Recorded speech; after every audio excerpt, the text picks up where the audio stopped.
¿Se escucha? Doctor, sí se le escucha. Ok, se comparte también, ¿no? Sí, doctor. Ya, perfecto. Vamos a iniciar esta clase con la evaluación de la vesícula y vías biliares. ¿Saben ustedes que la vesícula es un órgano muy importante en la digestión? Sabemos que tiene varias partes, el fondo, el cuerpo, obviamente también tiene su cuello y tiene pues el conducto cístico. Esto ya lo han leído ustedes, ¿no es cierto? La mucosa, sus partes, todo. También hay vías biliares intrahepáticas, como vemos acá, que van a unirse en un hepático común, el conducto común.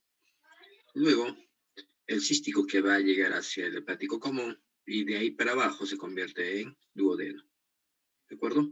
El duodeno así formado, el colédoco así formado, va a drenar en la ámpula. ¿De acuerdo? Que también pueden compartir con el conducto pancreático, el hueso. ¿De acuerdo? Entonces, todo ese sistema nosotros podemos evaluar tanto por ecografía, por tomografía, resonancia y también rayos X. Esa es la idea. Entonces, sabemos que el hígado es un órgano importante. Los ácidos biliares de la sangre van a estimular la secreción parenquimatosa. ¿De acuerdo? Entonces, ¿qué va a pasar acá? La vesícula va a ser como un saquito que almacena y concentra hasta 15 veces, ¿no es cierto?, la bilis. Y luego se supone que acá hay un estímulo a través del estómago, el ácido, ¿de acuerdo? Pues en la comida, contenido graso. Entonces, ¿qué va a pasar? Va a haber un estímulo, la colecistoquinina sanguínea, ¿no? Que va a producir la contracción sanguínea y obviamente el esfínter de Oddi que está acá, el ámpula, también se va a relajar. Y eso va a hacer de que pase la bilis, obviamente, para la digestión, ¿no? Eso es lo que usualmente sabemos. La ecografía es un examen de elección, como un examen de screening. Tiene alta sensibilidad y precisión en el diagnóstico de litiasis biliar. También evalúa dilatación de vías biliares intra y extrahepáticas. Se supone si hay una piedrita en el colédoco, lo que va a hacer es dilatar las vías biliares intra y extrahepáticas. Entonces, la ecografía puede determinar esa dilatación.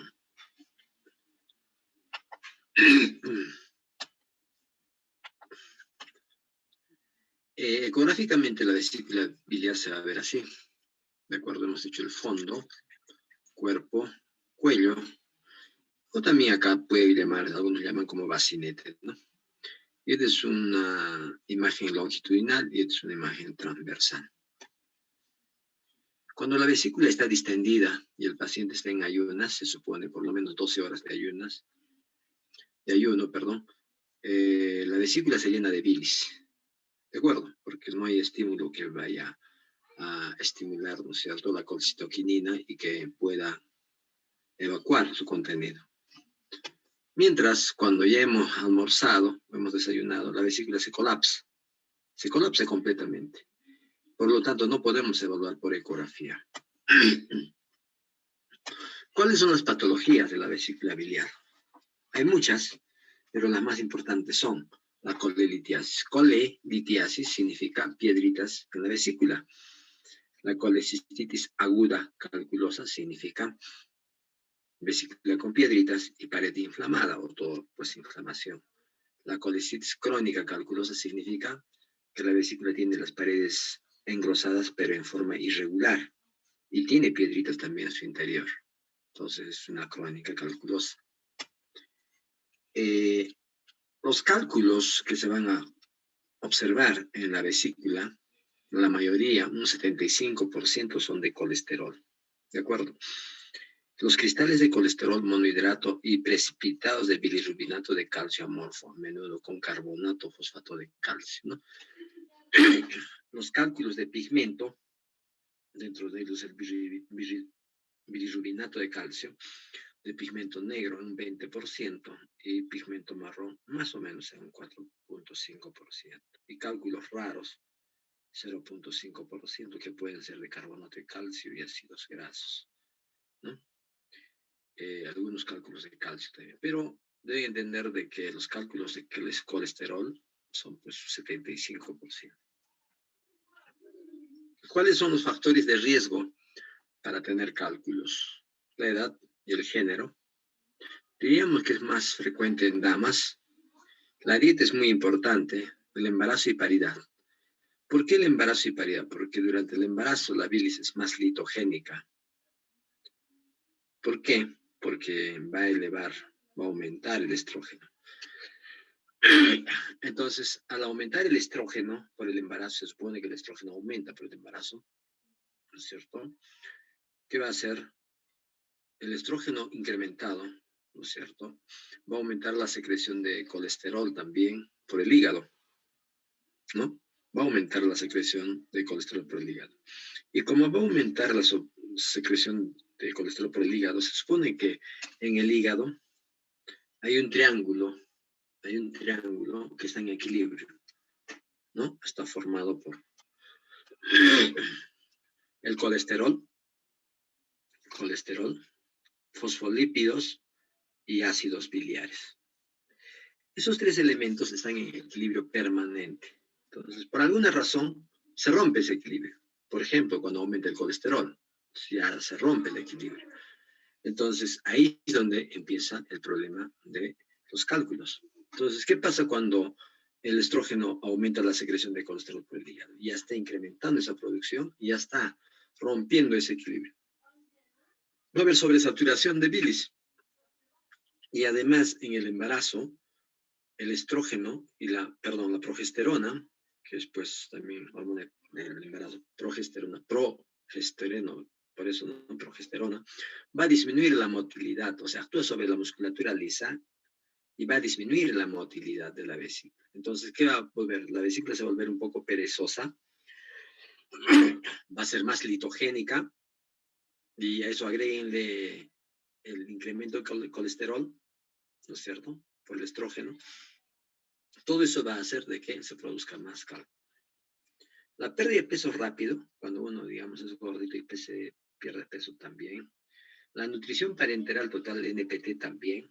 Se supone que no pueden comer, entonces la vesícula no se estimula. ¿Qué es lo que estimula para que la vesícula vacíe su bilis? Es pues la grasa. Por eso ustedes tienen que comer su chanchito, alguna comida grasa de vez en cuando, ¿no? Porque si no, ¿con qué creen que van a ustedes estimular eso? ¿Qué pasa cuando uno pierde peso rápido? Ocurre que no es que coma pues grasa, no comen grasa. O sea, hay gente que no come grasa y dice, no voy a comer grasa y no voy a comer nada, no come. ¿Con qué creen que se estimula la bilis para salir de la vesícula? Con nada, no hay estímulo. Al no existir estímulo, la bilis se convierte pues en barro biliar. Después de barro se convierte en piedritas, ¿no es cierto? Entonces, justo ahí el barro biliar también es otro factor. Hay medicamentos que van a ayudar también a la litogénesis, estrógenos, fármacos hipolipemiantes, por ejemplo, los que usan para bajar los lípidos, triglicéridos, todo eso, también, el clofibrato, por ejemplo, el octreotide, ¿no?, que se usa en tratamiento de acromegalia, que disminuye la motilidad vesicular. La cetiaxona, ¿no? ¿Por qué? Porque la cetiaxona se elimina por el hígado en concentración hasta 200% no metabolizada y se une con calcio, ¿no es cierto?, formando sales insolubles. Un lodo biliar, barro biliar y cálculos biliares. Los lípidos anormales en enfermedades sistémicas, por ejemplo, la obesidad insulino resistente, diabetes mellitus, enfermedad de Dillon, todos ellos también son factores de riesgo. Entonces, ¿cómo es que se forma el colesterol? ¿No? ¿Qué defectos primarios debe haber para eso? Definitivamente tiene que haber factores genéticos. Hay pacientes de 10, 8 años, yo he tenido, que tienen ya piedritas. Y hay abuelitas, pues, que a los 80 años no tienen nada, ¿no? Entonces, de hecho, que hay factores genéticos. ¿Qué más? Hemos dicho la hipomotilidad, disminución de la motilidad de la vesícula. hemos dicho factores intestinales que también existen. Hipersecreción hepática, hemos dicho, ¿no? Del colesterol. Y también, pues, todo eso hace de que se produzcan, pues, ¿no? Los calculitos. Muy bien. Entonces, ¿cómo es que se produce una vez que hay desequilibrio de todos los componentes que les he mencionado, tanto del colesterol, fosfolípidos y ácidos biliares? Empieza a producirse unas micelas acá, micelas mixtas. Luego de las micelas mixtas se van formando vesículas unilamelares, luego se forman vesículas multilamelares, luego se forman cristales, ¿de acuerdo? Definitivamente se forma el lodo o el barro biliar y al final, pues, cálculos, ¿no? O sea, no es que el cálculo se forma, hoy día no tengo cálculo, mañana ya tengo cálculo, no es así. Es todo un proceso. Entonces, ¿qué pasa? Hemos dicho, hipersecreción de colesterol. Se alteran las interacciones hidrofóbicas, colesterol, fosfolípidos y sales biliares del triángulo que les dije. Las sales no pueden emulsificar el colesterol. Se forman las vesículas con fosfolípidos y escasas sales biliares llamadas unilamelares o liposomas biliares. Luego las vesículas multilamelares, aquí el colesterol elevado causa cambio físico-químico para la formación de cálculos que se produce en la nucleación. Entonces, cambio de fase del colesterol de líquido a sólido. Esos cambios impiden la absorción de lípidos por el epitelio vascular. Pues se supone que el epitelio vesicular absorbe, ¿de acuerdo? Entonces, ¿qué pasa? No lo absorbe, en este caso, produciendo inflamación, infiltración celular, edema, hipersecreción de mucina, formación de barro biliar y litiasis de colesterol. Todo eso, ¿no? Es la fisiopatología en realidad. Si ustedes han leído de otro modo, bueno, lo siento. Esto es lo que hemos tratado de sacar de Guyton, que está como edición 2021 en inglés, ¿no? Supongo que ya el año pasado salió eso. Entonces, este es un cálculo biliar. El cálculo biliar es hiperecogénico, tiene sombra acústica posterior, eso es negro. ¿Por qué? Porque cuando viene el eco acá, perdón, la onda viene acá, choca con en este caso con la piedrita, ¿no? Con el cálculo. Al chocar con la piedrita, como es de material muy denso, es duro, ya no pasa para atrás y a las ondas. Al no pasar, entonces se forma una imagen oscura. A eso llamamos, ¿no es cierto?, sombra acústica posterior. Entonces acá vemos otra piedrita en la vesícula, varias piedritas en la vesícula con su sombra posterior, otra piedrita en bacinete, otra piedrita inmóvil. Podemos ver las piedritas moviéndose también, ¿no? Radiográficamente, cuando las piedras son bien densas, tienen alta densidad, se van a ver así, ¿no? Pero a veces las piedras no tienen esa densidad, todavía no son tan duras entonces, tan densas, por lo tanto no van a aparecer radiográficamente. Aquí vemos, miren, en la vesícula, y acá, una vez abierta la vesícula, puede existir toda esa cantidad de litiasis, miren, de diferentes colorcitos, casi del mismo tamaño, así medio raro. Y aquí, miren, más oscuritos, ¿no? Entonces, esas son las piedras, como se han formado. Muy bien, a eso llamamos colelitiasis. Ahora, vamos a pasar a ver la colecitis aguda. Hay dos formas. Una colecitis aguda alitiásica, que hemos mencionado, recuerden, ayer cuando hablábamos de la hepatitis viral, y la otra es la colecitis aguda calculosa, que está producida. Pues el cálculo, recuerdan los cálculos, pueden enclavarse, ¿dónde? En bacinete, acá, donde sale, se supone que del bacinete viene el cístico, entonces se enclava acá y no pasa. Al no pasar va a haber polución bacteriana, va a haber problemas y al final la colecitis aguda. ¿Qué es la colecitis aguda? Como su nombre indica, itis es un proceso inflamatorio infeccioso de la vesícula biliar, de inicio brusco y severo. La litiasis, los cálculos, son la causa común en un 90% de casos. Y obviamente, indicación de 10% de indicación operatoria. Pero en realidad hoy en día, si encuentran 90% de casos de litiasis, se tienen que operar los 90 pacientes, ¿no? O sea, no es que vamos a esperar, no. O sea, se opera. Ahora, 10% de indicaciones operatorias en colecitis aguda, sí puede ser, ¿no? Pero al final, todos estos pacientes que tienen litiasis, ¿de acuerdo? hay que operar. En caso cuando esté inflamado, solo el 10%. El resto tiene que, supongo que bajar un poco la inflamación, tendrán que mejorar, no sé qué cosas y listo. Las alitiásicas causan el 10% de casos y de muy difícil diagnóstico. Causas alitiásicas. Dentro de las causas alitiásicas está pues la hepatitis que les comenté, ¿no? Septicemia, sepsis, tifo paratífica, posoperatoria, mayormente vías biliares, compresión extrínseca e inflamatorias del cístico, parasitarias, vólvulo de la vesícula. Se puede volvular cuando es grandote. Les comentaba alguna vez, o no creo, yo encontré una señora con una vesícula, sin mentirles, tendría por unos 20 centímetros o cerca de 25 centímetros la vesícula, así grandota, grande, grande, con piedras en su interior, que parecía una bolsa, pues, ¿no? Entonces, no es nada raro que eso se volvule. El adenocarcinoma, cáncer de vesícula, infecciones bacterianas, vasculitis, diabetes, HIV, etcétera, ¿no? Entonces, fisiopatológicamente, ¿cómo es que nosotros vamos a poder evaluar? La obstrucción del cuello vesicular por la piedrita, ¿no es cierto? Es importante. O sea, va a haber una obstrucción y al existir obstrucción, ahí empieza el dolor. Si uno está comiendo su chanchito, ¿no? Pasa 1 o 2 horas, empieza el dolor. ¿Qué pasó? Que la bilis ha querido salir, pues, ¿no? Por el estímulo de la colecistoquinina y por la grasa, ¿no es cierto?, hacia el cístico, del cístico al colédoco. Pero ¿qué pasa? La piedrita que es pequeña se enclava, se va al bacinete y se mete ahí. Y no sale, no regresa.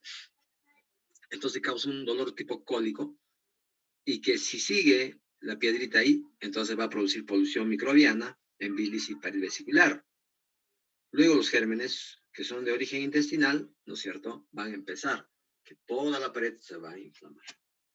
Y va a formar, ¿no es cierto?, una serie de tipos de inflamación. Uno de ellos es la catarral, que solamente va a estar engrosada la pared, va a estar congestiva, flemonosa, la infección ya desborda la vesícula, que quiere decir que puede inclusive salir hacia el hígado o hacia afuera, hacia cavidad abdominal. La supurada se va a ulcerar las paredes, ¿no es cierto?, de la vesícula. Hay microabscesos, hay en la pared microabscesos que van a estar dañando. Y la gangrenosa se adelgaza la pared y se perfora la pared. Y eso es cuando da pues unas peritonitis biliares, ¿no es cierto? Entonces, eso es peligroso. Muy bien. Ecográficamente, ¿qué vamos a encontrar? Y esto va para todo lo que es la vesícula, en caso esté inflamada, colestitis aguda calculosa. La pared va a estar engrosada, mayor de 4. A veces vamos a poder encontrar en la pared doble halo, como 2 líneas, una hiperecogénica y otra hipoecogénica o anecógena. ¿De acuerdo? Eso es sinónimo de edema. Distensión vesicular. La vesícula no debe pasar de 100 por 40. O sea, diámetro mayor 100, diámetro menor transverso 40. Pasa de eso, es grande la vesícula, es un hidrocolecisto, ¿no? Puede haber líquido perivesicular cuando ya se ha perforado. Barro biliar también, obstrucción del cístico por el cálculo. Murphy ultrasonográfico positivo, ¿no es cierto? Apretamos con el transductor la parte del hipocondrio derecho, entonces vamos a tener dolor. Es el Murphy ultrasonográfico. Y obviamente cuando le ponemos Doppler en la pared, como está inflamada, va a haber pues incremento del flujo vascular. Y un absceso o pus a nivel pericolecisto o bilioma, ¿no? Y gas en pared o intraluminal cuando es, de repente, cuando ya la vesícula está pues muy inflamadita, ¿no es cierto?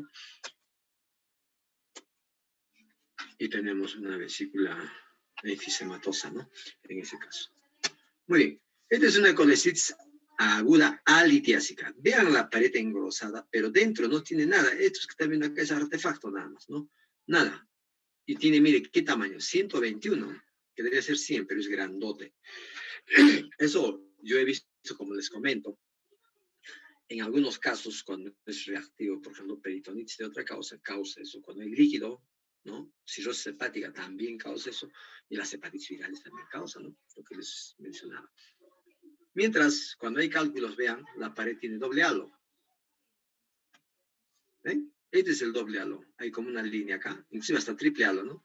Y acá hay un poco de líquido, miren, por fuera de la vesícula. Acá está la piedrita. Este que están viendo acá, ese es barro biliar. Tienen que ver el barro así.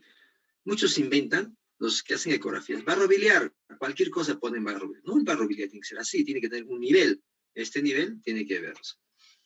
Miren.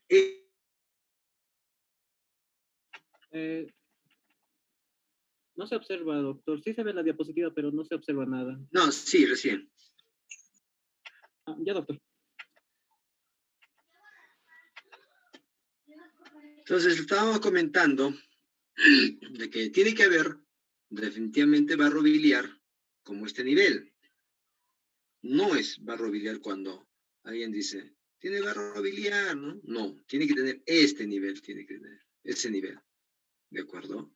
Es súper necesario que tiene que haber para decir yo, este es barro biliar, ¿de acuerdo? Este es líquido, ¿no? Acá la pared, miren, esta parte está engrosada y esta zona está adelgazada, ¿no? Esta es la vesícula, aquí hay varias piedritas con sombra posterior, acústica posterior, pero aquí hay otra. No sé si ustedes se dan cuenta, o se está viendo o no se está viendo. Hay una piedrita, vamos a tratar de dibujarla. Miren acá, donde está señalando la flecha. Esa es una piedra. ¿Dónde está? Está en el bacinete, cerca al cístico. Entonces, cuando se enclava y causa procesos inflamatorios, es difícil que la piedrita vuelva a retroceder, ¿no? Entonces, causa proceso inflamatorio. ¿Listo? Eso es lo que tienen que ver ustedes.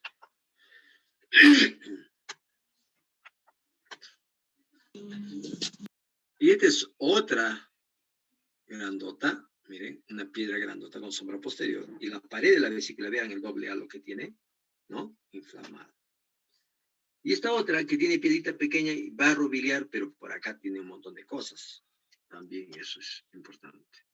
Todo eso es colecitis aguda litiásica o calculosa, como quieran llamarlo. En este caso la pared ya está engrosada e irregular. Aquí inclusive, miren, pequeñas ulceraciones que puede tener. Aquí está la piedrita. Acá la pared está desprendiendo como membrana. Se desprende así en una colecitis aguda. Y aquí hay piedras y barro biliar. En este caso la pared tiene bastantes úlceras. ¿De acuerdo? Y acá también está perforándose. Todos ellos son colecitis agudas litiásicas. Y esta es una colecitis enfisematosa porque tenemos aire a este nivel. Dentro de la pared vesicular. Otra de las lesiones frecuentes que también se puede evaluar con, en este caso, con ecografía, resonancia y a veces por tomografía es la coledocolitiasis. ¿Qué significa coledocolitiasis? Es el calculito que va a llegar al colédoco y lo encontramos allí. Y obviamente va a producir dilatación de vías biliares intra y extrahepáticas, va a producir un montón de cosas. ¿Cómo es el colédoco normal? El colédoco normal definitivamente tiene esto, ¿no? Así. Tiene que ser delgado. Aquí está la cabeza del páncreas. Y la cabeza del páncreas va así. ¿De acuerdo? Adelgazado, pequeño. No debe pasar de 7 milímetros. Pero normalmente, en jóvenes, por ejemplo, no pasa de 4 milímetros el colédoco. Cuando pasa de 7 o de 10, ¿no es cierto? Tenemos que sí o sí buscar un cálculo que esté causando esa dilatación. A menos que sea anciano y que podría causar una, no sé, neoplasia, ¿no? Un colangiocarcinoma, que podría ser también. Pero en jóvenes hay que pensar en coledocolitiasis. Es una de las causas más frecuentes de la obstrucción biliar. Los cálculos ductales aparecen clásicamente dentro de los conductos hiperecogénicos con sombra acústica posterior. Definitivamente, a veces no vemos bien la piedrita, pero sí vemos la sombrita y a través de la sombra podemos encontrar al cálculo. La mayoría de los cálculos se localizan en la porción distal del conducto intrapancreático, no cerca de la ampolla de Vater. Cuando hablamos del conducto intrapancreático, estamos hablando de la porción del colédoco, ¿no es cierto?, a nivel del páncreas. Entonces, tomográficamente pareciera que estuviera dentro, es lo que vemos. Por eso dice intrapancreático, ¿no? Una maniobra para ver los cálculos en esta locación es hacer ingerir agua al paciente, ¿no es cierto? Yo les hago ingerir bastante líquido para ver y luego los puedo, ¿no es cierto?, colocar de pie o de costado y sale pues la imagen. salen las piedritas, ¿no? Aparece. Dice que evaluar y ver coledocolitis es un poco complicado, pero definitivamente hay que saber realizarla bien. Miren, este es el colédoco dilatado, piedrita distal.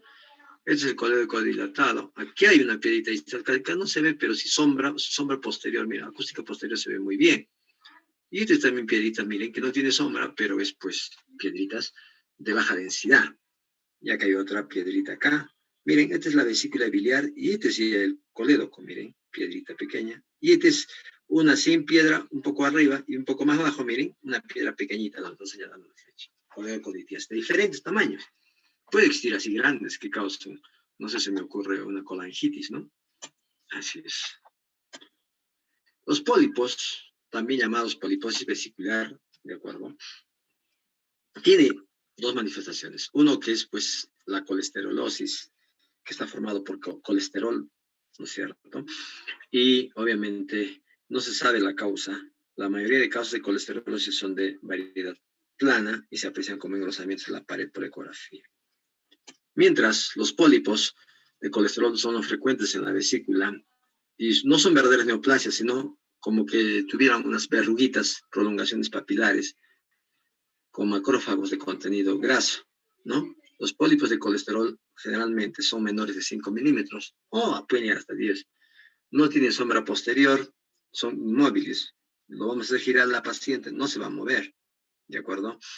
Pero hay otros tipos de pólipos. Dentro de ellos, uno de ellos, por ejemplo, que se puede malignizar, que son otras, ¿no? Entonces, los adenomas, los papilomas, por ejemplo, ¿no? Leiomiomas, lipomas, neuromas, etcétera, que existen, ¿no? Entonces, miren, siempre van a estar en la pared pegaditos y a veces pueden aumentar de tamaño, miren. Y obviamente algunos pueden inclusive crecer tan grande que pueden malignizarse y dar la apariencia pues, de un cáncer vesicular. Esos son los pólipos. Muy bien. Ahora hablemos un poco del cáncer vesicular. El carcinoma, el cáncer vesicular, es el tumor gastrointestinal frecuente. Probablemente se deba a la irritación crónica de la pared. Se cree que puede ser por los cálculos que van irritando, ¿no es cierto?, la pared permanentemente. Por eso cuando vemos un cálculo único grande, esa vesícula hay que retirarlo porque puede ser un NM de vesícula. ¿De acuerdo? Cuando se hace el diagnóstico en este caso de cáncer de vesícula, generalmente cuando ya hemos hecho el diagnóstico y ya ha hecho invasión tumoral directa al hígado o ganglios portales. ¿De acuerdo? Ecográficamente, ¿cómo debe verse? Es una masa irregular, heterogénea, hipoecogénica. ¿Ya? Eso es lo que vemos. Y a veces vamos a encontrar como engrosamiento focal o difuso en más o menos 15 a 30%. Y el engrosamiento en su mayoría es irregular, asimétrico y excéntrico. La forma menos común es la polipoidea, como ya que les mencioné anteriormente, ¿no es cierto? Pero también puede ser. Entonces, los pólipos hay que hacer controles cada 3, cada 6 meses y ver que no estén aumentando de tamaño. Si aumentan de tamaño hay que operar. Puede ser que se esté malignizando. Muy bien. Aquí tenemos, miren, lo primero que salta a la vista es un cálculo, ¿verdad? Un cálculo. Ese cálculo que ven acá tiene sombra posterior. Todo esto es la sombra acústica posterior. Pero si nosotros nos damos cuenta y nos fijamos, hay un área hipoecogénica que está acá. Todo eso es la masa, todo eso es el tumor, el cáncer de vesícula. O no se siguen esperando en la sala de espera. ¿Cómo es posible? Pasa, chicos. No sé qué tiene Eros, pero Eros no tiene buena señal, creo. Entonces, miren, aquí hay cálculo también. Y todo esto que están viendo oscuro es el engrosamiento de la pared. Eso es NM. Igual acá, miren, y la pared es pues completamente engrosada y hipoecogénico. Y acá también. Entonces, cuando veamos nosotros una vesícula, lo que hay que ver es el engrosamiento de alguna de sus paredes, anterior, posterior, ¿no? Y si tiene piedra, con mayor razón. Y eso es lo que tenemos que nosotros ver. O sencillamente un pólipo grandote como este de acá en el fondo, como una masa que hay que ponerle el Doppler tiene flujo y hay que pensar en cáncer de vesícula. Lo bueno o lo malo del cáncer de vesícula es que no se da en jóvenes. Generalmente vamos a encontrar por encima de los 60 años, ¿de acuerdo? Y eso ayuda un poco en el diagnóstico, que yo voy a ver una piedrita con esa masa hipoecogénica irregular, entonces puede decir, esto es un NM de vesícula. Y generalmente la neoplasia de vesícula, como tiene masa, va a comprimir algunas vías biliares intrahepáticas, va a obstruir, entonces en esa zona va a causar, ¿no es cierto?, dilatación de vías biliares. ¿Listo? Muy bien. Aquí vemos, ¿ya? ¿De acuerdo? También, lesiones. Y acá estamos viendo es un pólipo que tiene flujo vascular, y acá la tomografía también capta contraste, hiperdenso, ¿no? Entonces, eso es lo que tenemos que observar. Miren, acá está la lesión, y acá hay ganglios, que ha hecho metástasis, ¿no? Es un carcinoma polipoide vesicular, que no es muy frecuente, pero sí se da también, por eso los pólipos hay que tener bastante cuidado. ¿De acuerdo? Y esta es una vesícula completamente irregular, ni siquiera se nota, miren, los contornos de la vesícula. Ya ha infiltrado ya el parénquima hepático. Entonces, eso es lo que, ¿no es cierto?, indica de que ya ha hecho extensión. El colangiocarcinoma es otra de las lesiones. Un ratito, por favor, a ver, no sé si puedo dejar de compartir.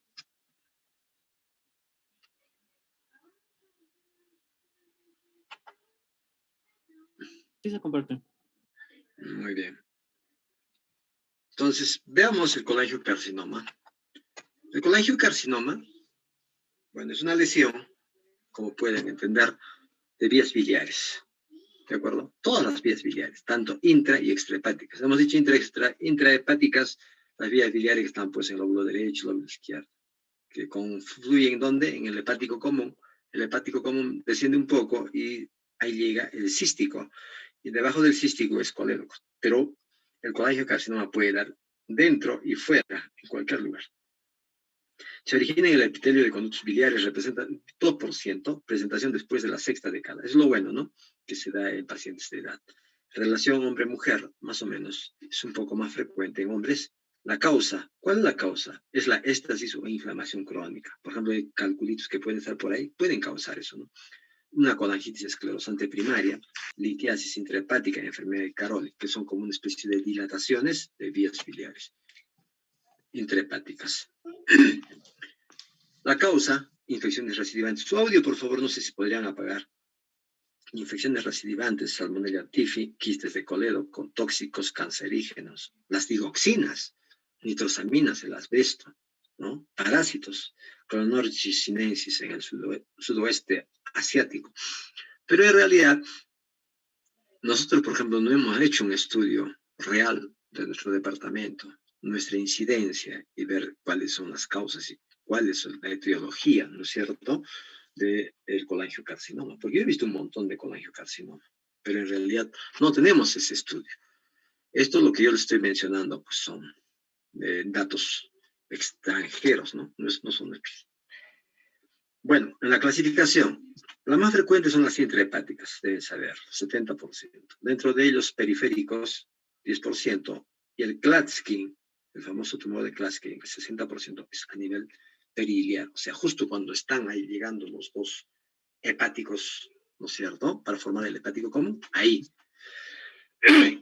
Los extrahepáticos forman el 25%, pueden ser, no sé, en la parte superior, en el hepático común, debajo de la confluencia, en la parte media, que es borde superior del duodeno, o sencillamente en el colédoco, ¿no?, el borde superior del duodeno, ampolla váter, etcétera, puede ser.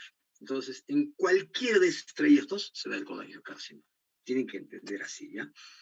Intrahepáticos, miren, y obviamente el Klatskin está acá, y extrahepáticos, toda esta zona, ¿no? Eso es lo que tienen que entender. Y periféricos también existen. Clasificación por tipo histológico, el adenocarcinoma, que es el más frecuente, 90% del epidermoide, el resto, ¿no? Dentro de ellos, ductal, la mayoría, papilar, mucinoso, mucoepidermoide, cistoadenocarcinoma. Según los patrones de crecimiento, puede ser exofítico, crecer para afuera, infiltrante, infiltran todo el conducto, polipoide, con un pólipo, y combinado, ¿no? Mixto. Macroscópicamente tiene pues 3 tipos. Patrón 1, masa única de gran tamaño. Uno solo, ¿no? El patrón 2, múltiples masas confluyentes. Y el patrón 3, difuso. Si se dan cuenta ustedes, la presentación no es pues una sola masa y listo. No es así. Puede haber acá una masa, por acá otra masa, y los 3 pueden estar como que pegaditos, confluir, ¿no es cierto? Y dilatar cada uno a su antojo. O difuso, ¿no? Entonces, imagínense, es trágico. Cuando se hace el diagnóstico generalmente de colangiocarcinoma, que a veces por descarte, porque hay bilirrubinas elevadas, todo eso, ¿no? Cuando no hay cálculos en la vesícula, cuando no hay coledoco está normal, todo eso, pero hay vías biliares intrahepáticas dilatadas, sospechamos de colangiocarcinoma, y cuando se hace el diagnóstico, generalmente ya el paciente está pues desahuciado, hecho metástasis. Hay forma de prevenir, obviamente, evitarlo, ¿no? Como hemos dicho, los procesos inflamatorios de vías biliares, rezar, ¿no? Porque si tienes factores de riesgo congénitos, ya olvídense, pues ya les da y se acabó, ¿no? No hay vuelta que dar. Cuando he visto colangiocarcinomas ya no se puede hacer nada, por gusto. Igual que el cáncer de vesícula, se diagnostica el cáncer de vesícula, una vez que he hecho infiltración a hígado, ya no se puede hacer nada ya. Es uno de los cánceres que he visto que avanza pues rápido también. ¿Ya? Entonces, eso es lo que tienen que ustedes ver. ¿Cómo es que se produce la fisiopatología? Sin forma general. Hay una estasis biliar por alguna causa, infecciosa, inflamatoria, cálculo, yo qué sé. Se produce una inflamación periductal, hiperplasia mucosa, hiperplasia adenomatosa y carcinoma. Y luego, pues, vemos acá una lesión. Vean, una lesión. Esa lesión hipoecogénica, miren cómo produce dilatación de vías biliares. ¿No? Pequeñita la lesión, pero bastante dilatación. Igual acá, esta zona de silencio es la zona donde está la lesión. Y a través de esa lesión empiezan las dilataciones. Así es. Acá está la masa, acá está dilatado yo también. Colangiocarcinoma. Aquí es un colangiocarcinoma intrahepático, grandote, ¿no es cierto? Intraductal. Y acá vemos diferentes formas de presentación, ¿no? Como masas que dilatan las vías biliares. Siempre dilatan vías biliares. Eso tienen que entender. ¿Listo? Entonces, tomográficamente, el colangiocarcinoma intrahepático, ya hemos mencionado alguna vez, creo, ¿no? Es una masa no capsulada y hipodensa de márgenes irregulares, tiene calcificaciones. Con el contraste hipovascular, va a captar tardíamente, solamente entre 10, 15 minutos recién va a captar en el contraste en la tomografía, no capta antes. Entonces no nos va a servir tomografía en fase arterial, fase venoso portal, ¿no es cierto? ¿Dónde nos va a servir? A fase tardía, pero 10 a 15 minutos, ¿no? Entonces, por eso es que se ve. Miren, es una lesión grandota, que hemos visto ya en la ecografía, ¿recuerdan? ¿No?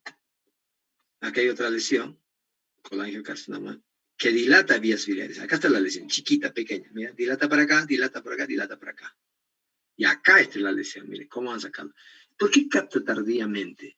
Recuerden, igual que la zona estrellada central de la hiperplasia nodular focal, ¿por qué captaba tardíamente? Porque son áreas de fibrosis.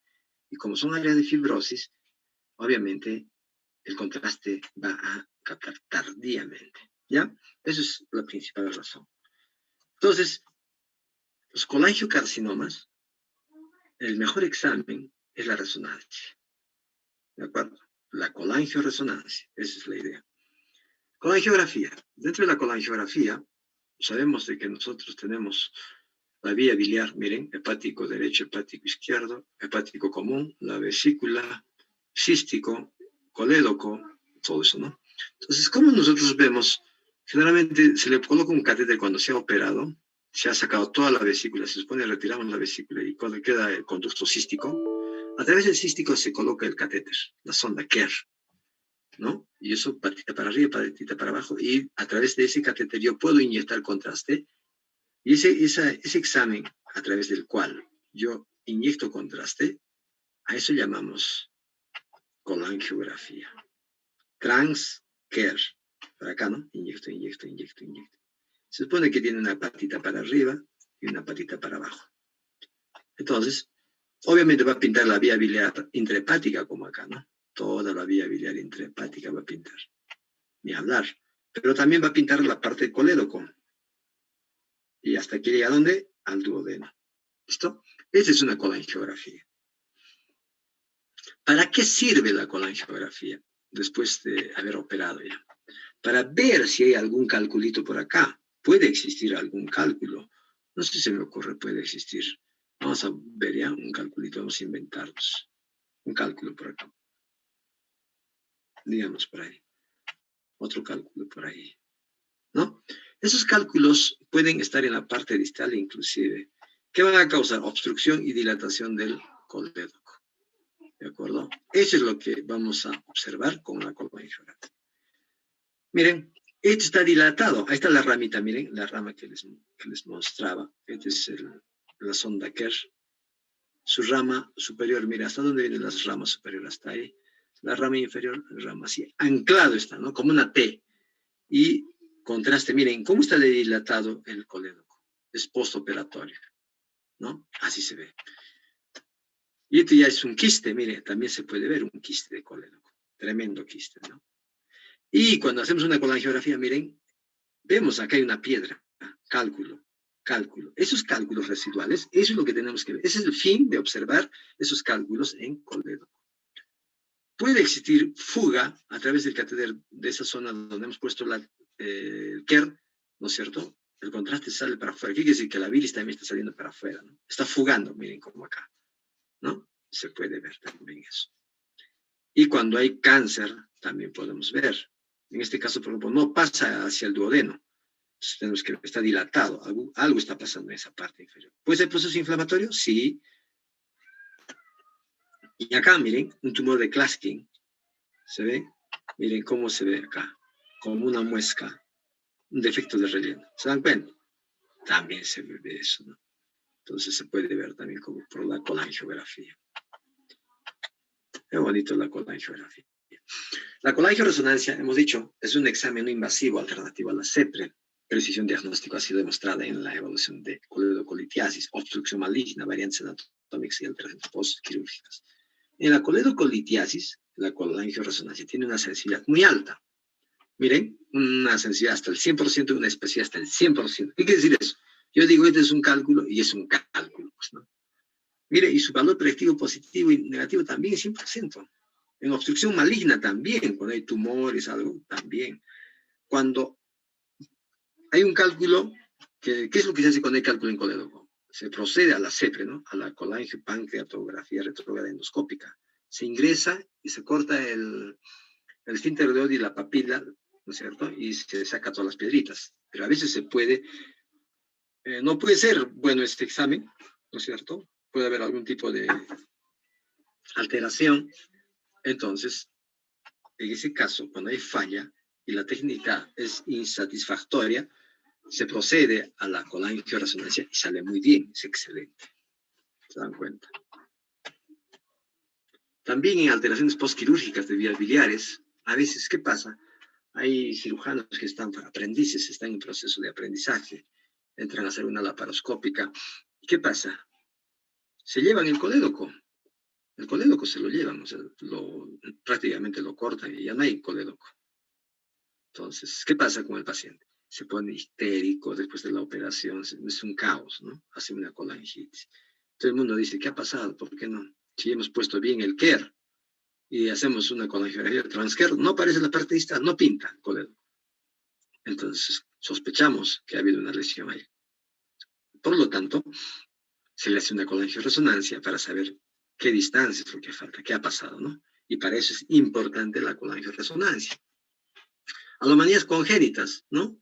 Hemos visto ahí un montón de conductos hepáticos aberrantes, variantes anatómicas del cístico, también.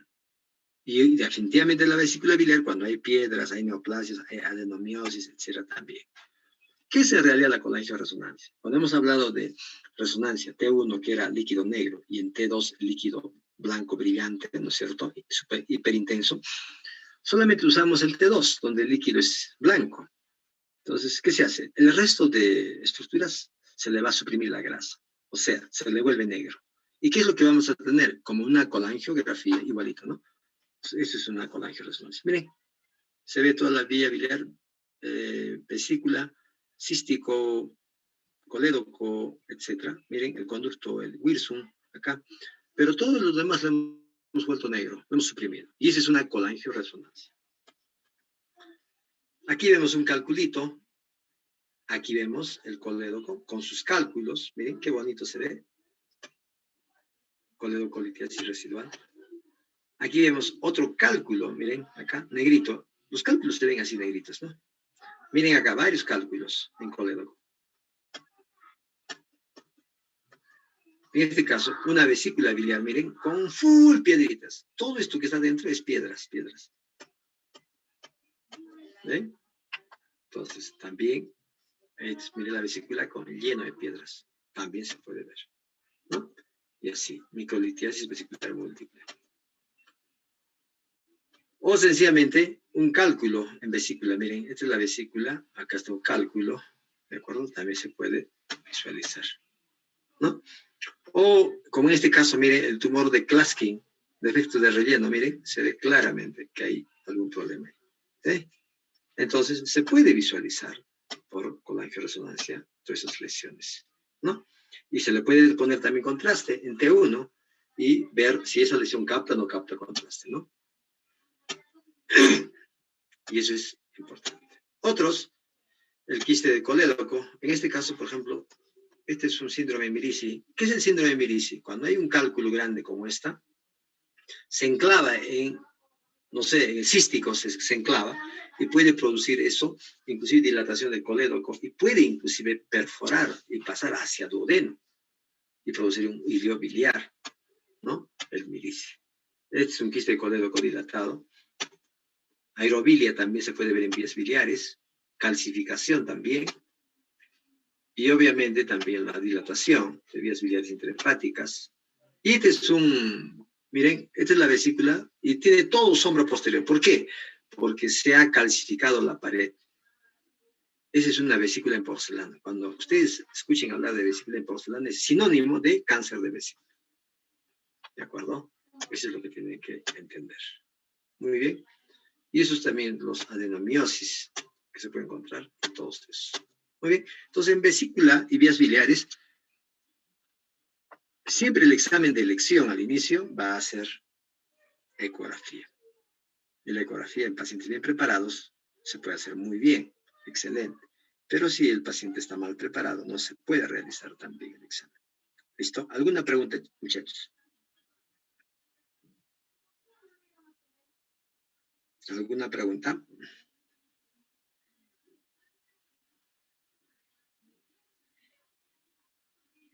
¿Ninguna?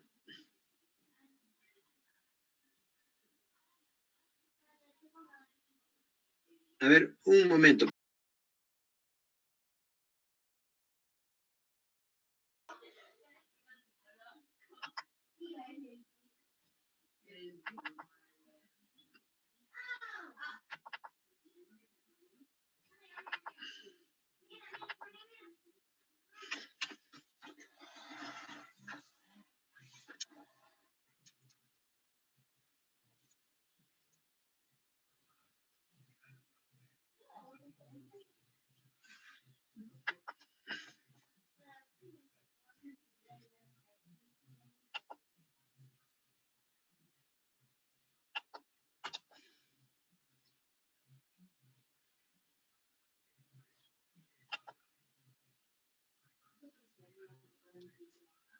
Doctor,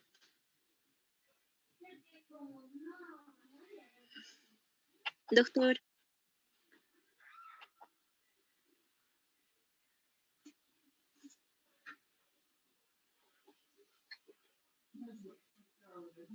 Dijo que se fue un rato. ahí ya, gracias.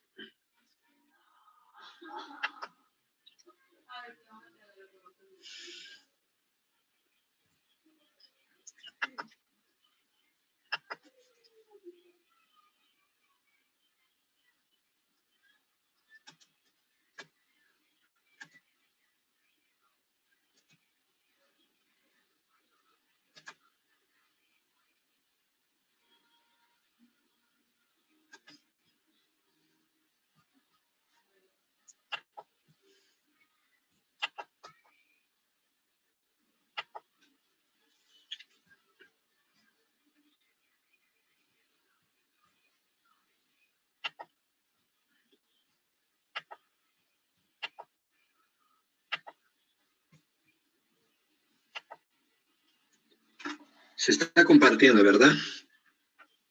Sí, doctor, sí se comparte.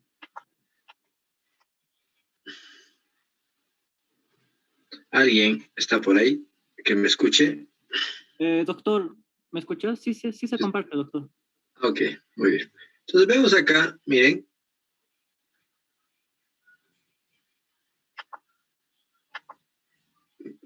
Es un paciente que tiene, pues, una sin contraste, otra contraste, esta sin contraste, con contraste y otra con contraste. ¿De acuerdo? No le han puesto en qué fases, pero esta se supone que es sin contraste. Esta es fase arterial y esta es fase venoso portal. Entonces, siempre evaluamos primero la sin contraste. Cortes desde la parte superior hasta la parte inferior. Ahí empieza el hígado.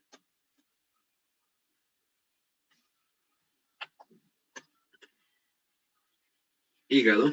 Mire, lo que llama la dilatación del hígado es que tiene sus vías biliares intrahepáticas dilatadas. Mire, cuando veamos estas imágenes hipodensas, ¿no es cierto? Son dilataciones de vías biliares.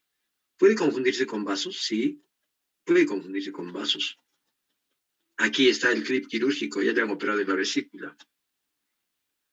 Y acá vemos una imagen que está calcificada, parece un cálculo grandote, pero solo eso podemos ver. No podemos visualizar más. Y cuando nosotros vamos a ver con contraste, definitivamente nos va a ayudar mucho mejor, ¿no?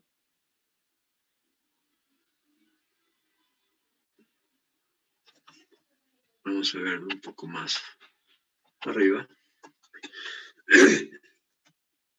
Entonces, las vías biliares dilatadas, miren, empiezan a verse bien. Se ve la dilatación de vías biliares. Definitivamente son dilatación de vías biliares. No son vasos. Y la calcificación sigue ahí.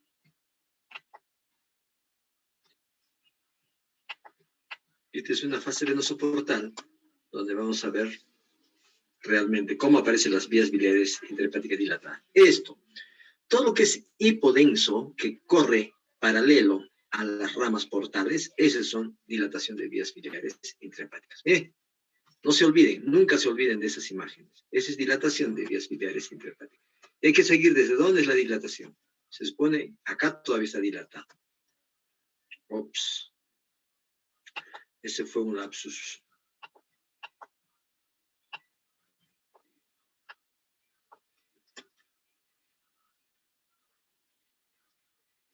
Dilatación, dilatación, dilatación. ¿Desde dónde es la dilatación? Miren, sigan esto. Miren. Dilatación. Sigue dilatado ahí. ¿Dónde está mi flecha? No se olviden. Y ahí aparece el cálculo. Es un cálculo que está en colédoco. Pero ese cálculo no está en colédoco distal, está en el colédoco, en la parte media, casi supraduodenal, se puede decir. ¿No es cierto? Entonces vamos a ver cómo es que aparece en una coronal.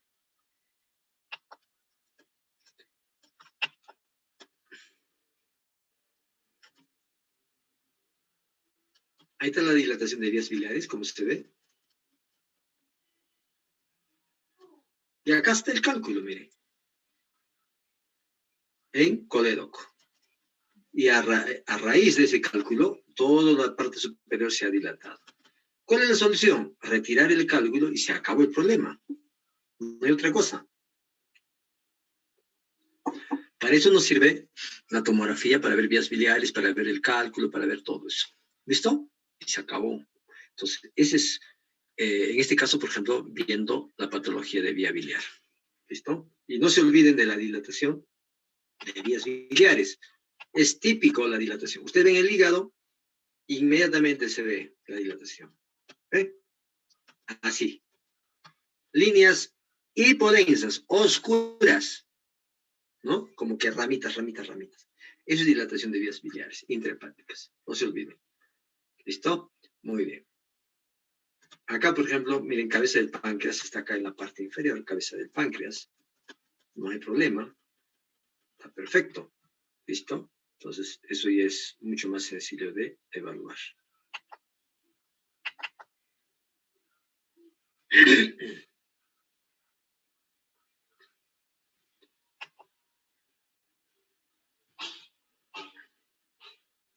Esto ya hemos visto, solo para reiterarles, cómo es que nosotros hacemos tomografía sin contraste, luego con contraste. Fase arterial, vean, está cargando.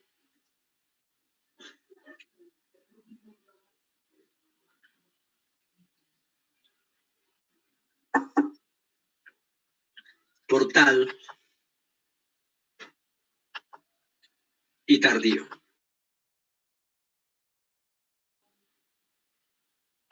¿No? De que vemos sin contraste, fase arterial, venoso portal y tardío. Entonces, podemos nosotros hacer esto, poner los 4 en una sola vista.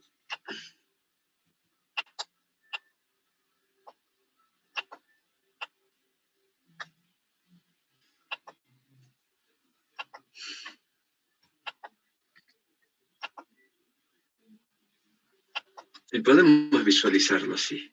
¿Se dan cuenta? ¿Están viendo, no? ¿Se está compartiendo o no? Sí, doctor. Doctor, sí se comparte.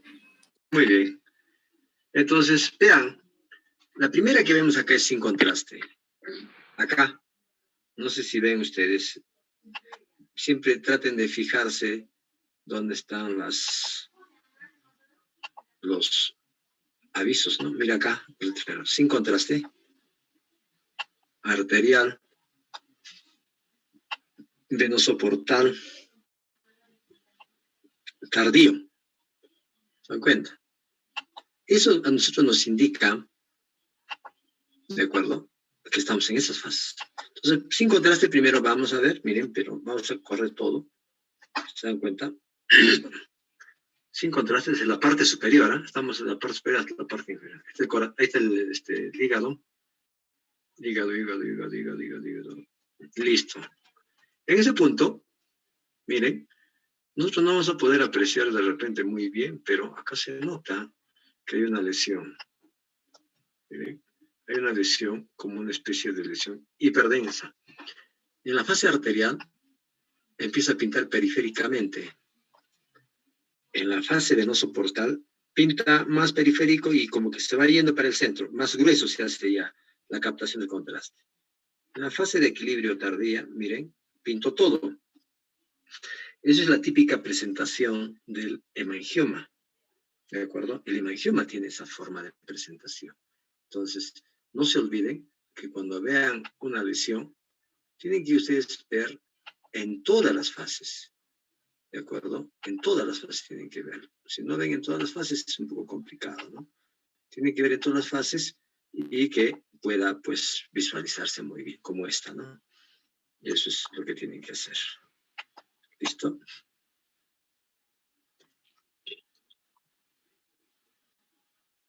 ¿Algo más que tenga esta lesión? Por ejemplo, vamos a ver.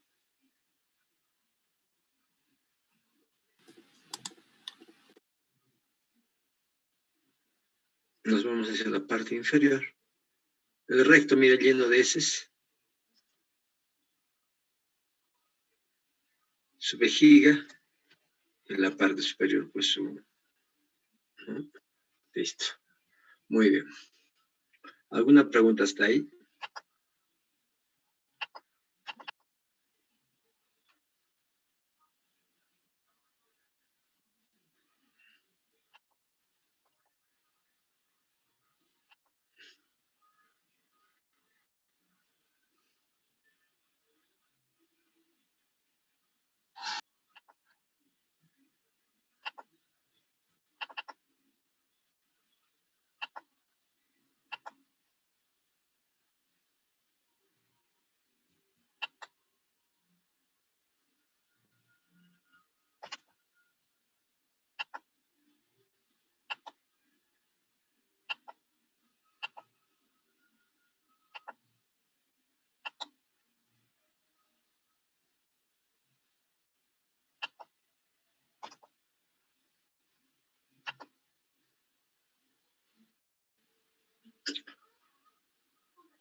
Ahí ven, miren igual, sin contraste primero, arterial, portal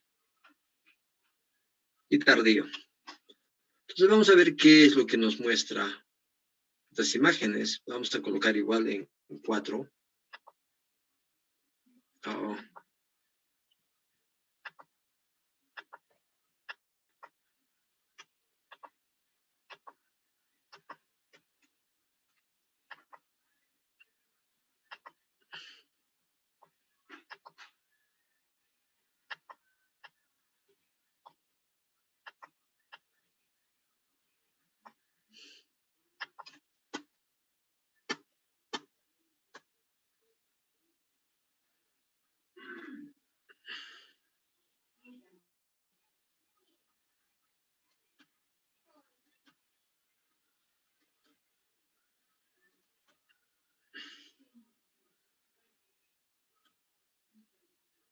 En esta imagen, por ejemplo, vemos lesiones quísticas. Por ejemplo, este es un quistidatídico, Garvey. ¿Recuerdan Garvey 3, vesículas hijas? Pero acá ya está calcificado la pared. Es un Garvey 3 como que se va a 4, ¿no? Porque está como que calcificándose la pared. Es típico. Si vemos de acá, para acá y para acá y para acá, no capta contraste. No captan contraste porque son pues, lesiones quísticas. Nosotros, si deseamos, podemos inclusive medir. Miren las unidades en esta zona. ¿Es cuánto? 18, líquido denso. Acá, en la misma zona, 19. En esta otra, 25. 21. O sea, en realidad no capta contraste, ¿no? Son lesiones quísticas que están ahí. El quiste hidatídico, Garvey 3 en hígado. Hay otra lesión quística. ¿Dónde está? En el vaso. Miren, como membranas. ¿De acuerdo? Acá, acá, acá. Esos son otro tipo de lesiones que están ahí pues en el hígado, ¿no es cierto? Que también se pueden observar. ¿Qué tipo de lesión? ¿Qué Garvey sería eso? Henry Darien. Sí, doctor, buenas tardes. ¿Cómo estás, Henry? ¿Qué tal? ¿Qué tipo de lesión sería eso? ¿Qué Garvey? No sé, doctor. Héctor Vilca. Gracias, Henry. Héctor Garvey. Vilca. ¿Cómo estás? ¿Qué tipo de Garvey sería eso en esa lesión en el vaso? Garvey 2, doctor. Garvey 2, muy bien, porque son como membranas, ¿no? Que están en su interior. Ese es un Garvey 2. Entonces, de ese modo podemos reconocer rápido las lesiones en una tomografía, ¿ya? No es nada complicado. Eso tienen que tener muy en consideración. ¿Listo? ¿Qué más podemos sacar provecho de estas lesiones? A ver, vamos a ver. De repente hay más lesiones. Seguimos descendiendo, descendiendo, descendiendo.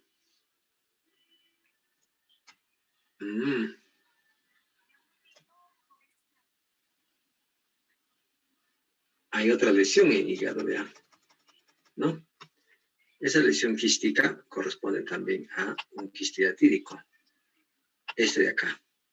¿Qué tipo de lesión sería eso? A ver, vamos a ver. ¿Quién está por ahí? ¿Quién es el premiado?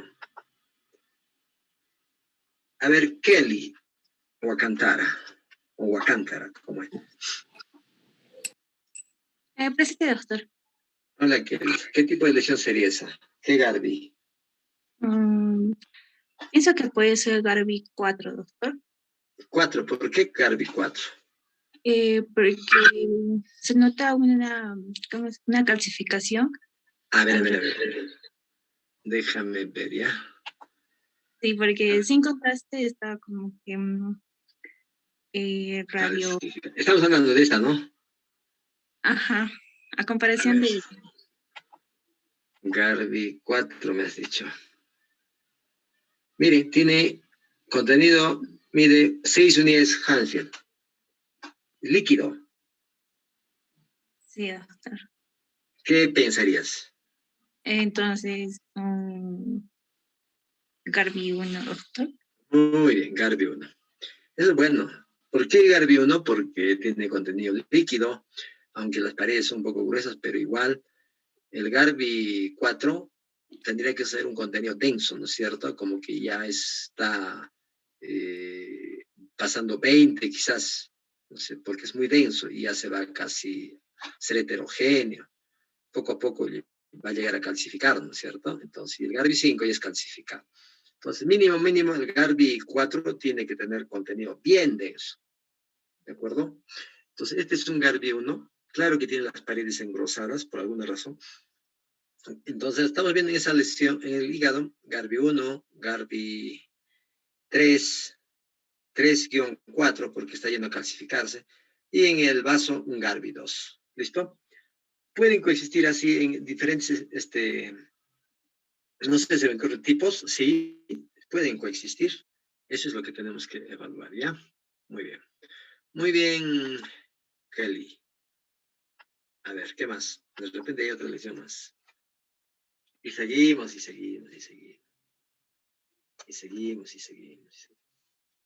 Viendo, ¿no? Todo el abdomen siempre tenemos que revisar. Perfecto. No hay más. Queda en eso. ¿Listo? Muy bien. Así es. ¿Ya? Ok. Entonces, de ese modo, evaluamos nosotros nuestras tomografías abdominales. Ya el miércoles haremos un poquito de lo que es renal. Después pasaremos a lo que es cerebro. Y así, poco a poco, ¿ya? No se cansen mucho, estudien la parte anatómica y vamos a quedar en esta. ¿Listo? A ver, un hito más vamos a mirar. Una imagen más. A ver qué cosa es lo que aparece. ¿Qué es lo que aparece?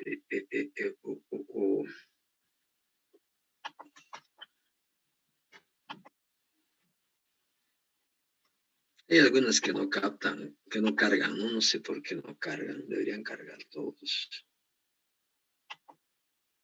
¿Qué te de acá? A ver, vamos a ver.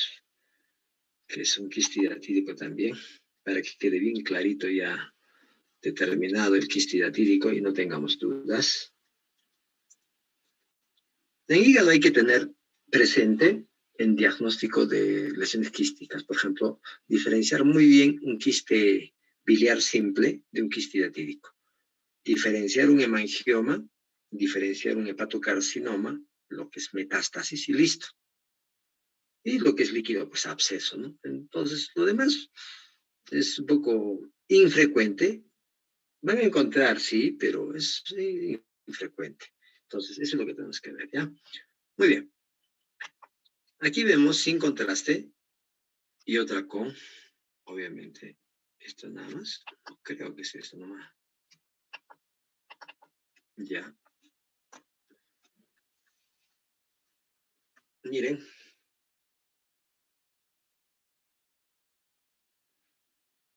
Una lesión quística grandota. Doctor, disculpe, no se visualiza. A ver, vamos a ver. Oh, cierto. Ya. Entonces, comentábamos de que tenemos una lesión quística en base del hemitórax derecho. Si nosotros vemos así, miren. Ahí está. Seguimos descendiendo. El hígado. Y hay otra lesión en el hígado, ¿no? Y tiene calcificación periférica.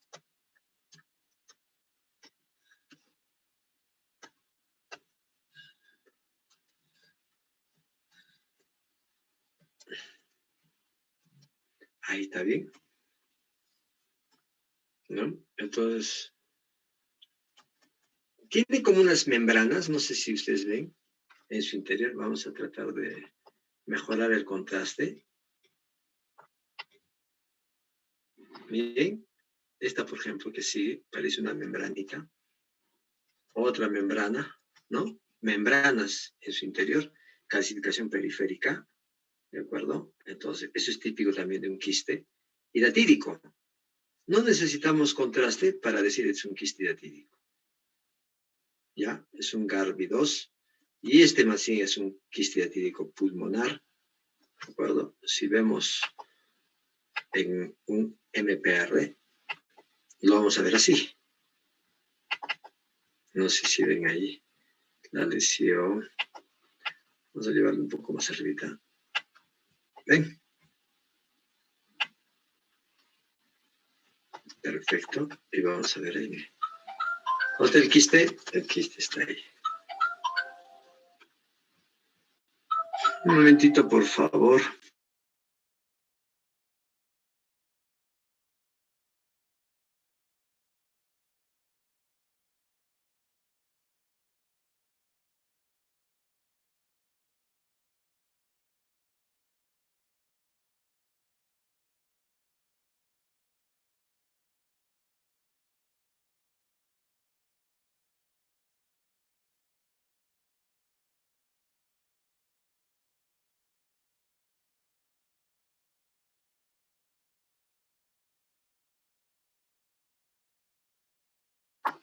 Muy bien, entonces estaba comentando que puede coexistir quistes diatídicos así, tanto en hígado como en pulmones, ¿de acuerdo? Entonces, eso también se ve, pues, por tomografía, como en esta, ¿no? Definitivamente, a veces se puede evaluar muy bien con tomografía. Por ecografía podemos nosotros presumir, pero la tomografía nos ayuda exactamente para determinar el tamaño, el volumen, las complicaciones. Entonces, ¿listo? Muy bien, muchachos, ya no les voy a quitar mucho tiempo. Tienen clase, creo, a las 4, como para que puedan ingresar. El delegado me va a mandar los inasistentes. No creo que son muchos. Terminamos en esta, ¿ya? Hasta el día miércoles, muchachos. Cuídense.